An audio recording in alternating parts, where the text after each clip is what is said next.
When using the PPG fillers, we always recommend that you pre-clean the repaired area prior to filler application using a solvent pre-cleaner.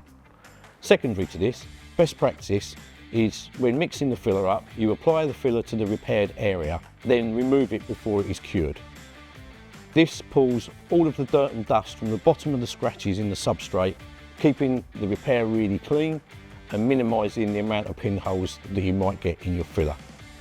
You then reincorporate the filler back into itself and apply it to the repaired area as you would do normally. So on the substrate, where we've sanded the bare metal area for our filler application, you have these very fine sanding scratches, which is good, that's what we want for adhesion. But even though we've pre-cleaned the substrate with the solvent pre-cleaner, at the bottom of these little scratches, you basically have some really fine particles of dust, as you can see in this illustration. What we've done with the filler is by using the resin in the filler, almost like a tack cloth, like a glue if you like. As we put this filler over the top, it picks up the dust that's at the bottom of that V that the pre-cleaner hasn't managed to get down to, and it removes it back up into the filler. We then remix the filler back into itself again.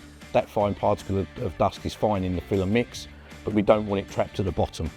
As we sand through the filler later on, if we get to that dust, that's how we can get pinholes in our filler.